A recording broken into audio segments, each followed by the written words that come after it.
Hey, welcome to a new video. Today we're going to do a one-take walkthrough of the R31 house, R31 cemetery.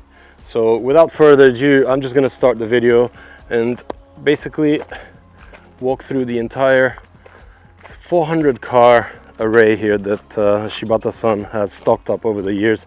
You may have seen the main video we did on R31 house on Dino DC. If you haven't, head over to the channel to check it out. But I think it only deserves a separate video just to understand how vast this whole junkyard is. Basically, all the cars that Shibata-san has stocked up over the years are stored here at basically behind where R31 house is, as well as a second location about 2-minute walk from here, which we'll go to after this. And basically every car you see here has basically served the purpose of being a parts bin for all the projects that come through R31 house.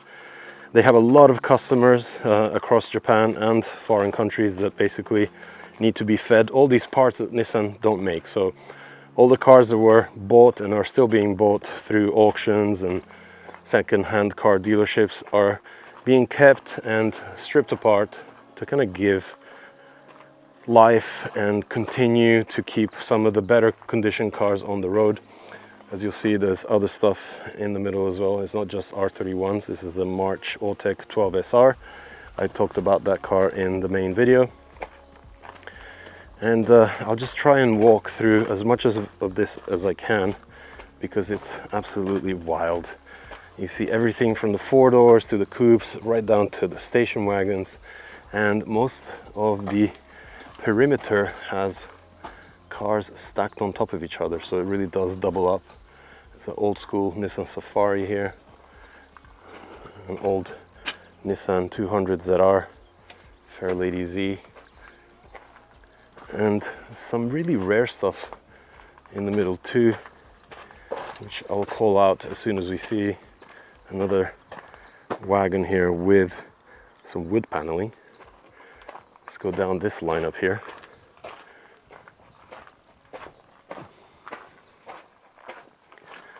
It's just absolutely wild.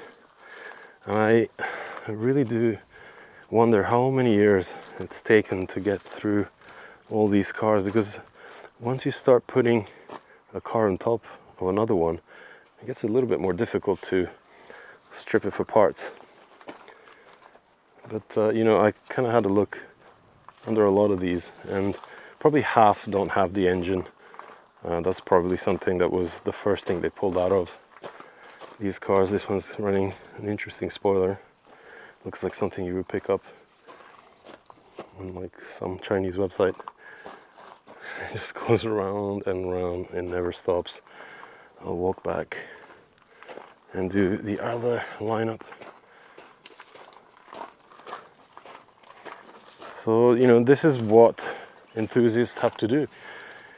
They have to rely on companies that are able to make the investment to stock away hundreds of cars so that they can be parted out and used for the greater good. Let's put it that way. I mean, every car here is pretty much being used as a sacrifice so that other cars can be saved. Let's keep going. Down the next lineup, we'll make a right turn right here.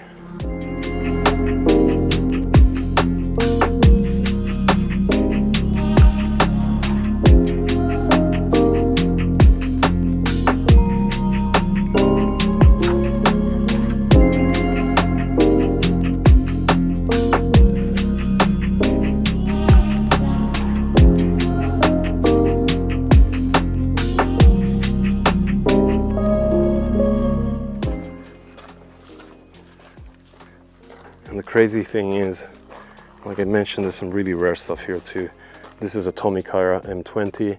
This is an Alltech GTS, which has been crashed. This is a limited edition run with a special paint job. You can just about make out the badging there. This is a Tomi Kaira, and it just keeps going. This one's got some impulse stickers from back in the day. the inside of this automatic wagon. R34 four-door in the middle. It's just wild. And there are a few of these automotive graveyards in Japan. One of the very first type of stories like this that I did for Speed Hunters back in the day was Rocky Auto. Not too far from here actually, in Okazaki.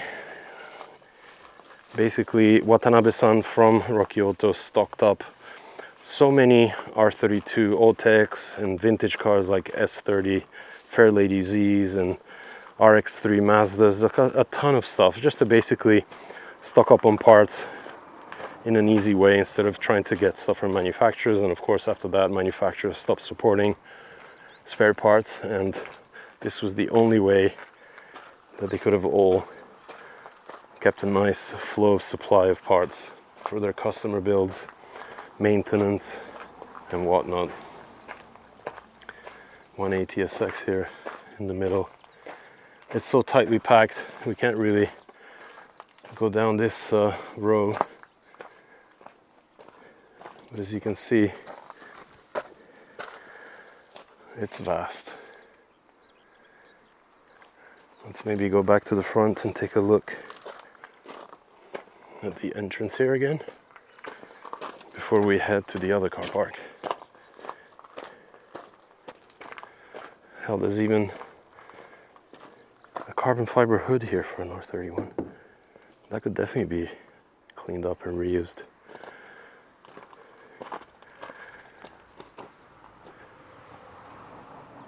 Like I said, it's pretty vast.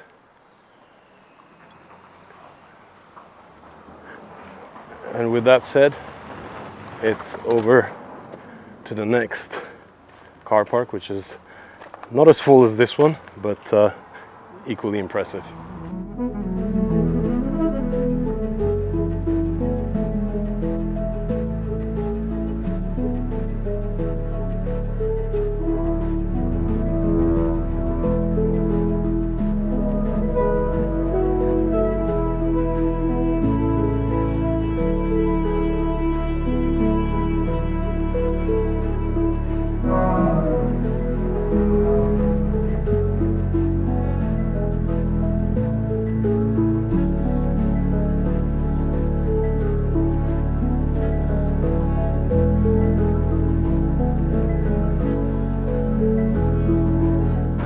Right, and so we enter the second car park here where R31 House keeps some of its stock. And I think most of these cars haven't even been touched yet. They have not been parted out like the ones in the main junkyard.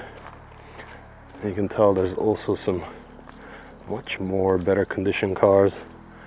A few GTSRs in the middle here. Even a Z32 300ZX. And it stretches right across here. Start from the back.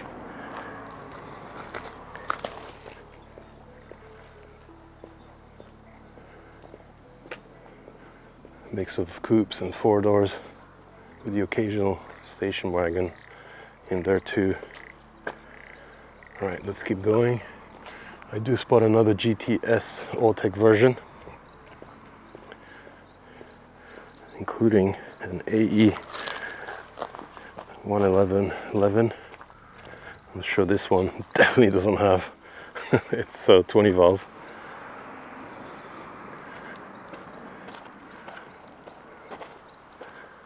There's even the Alltech R32, so this is the one that came with the RB26 Plasma, the NA version of the RB26.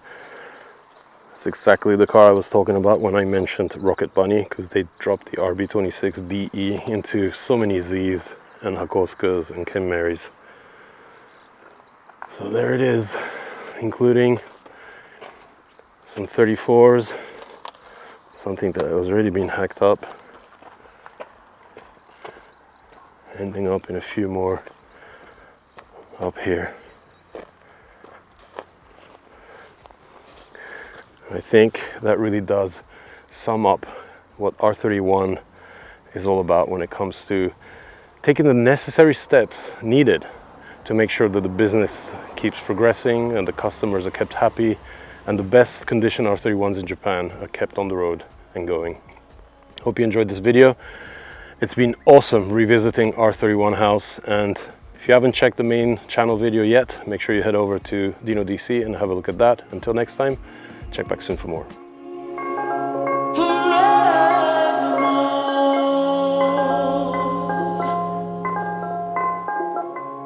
Forevermore.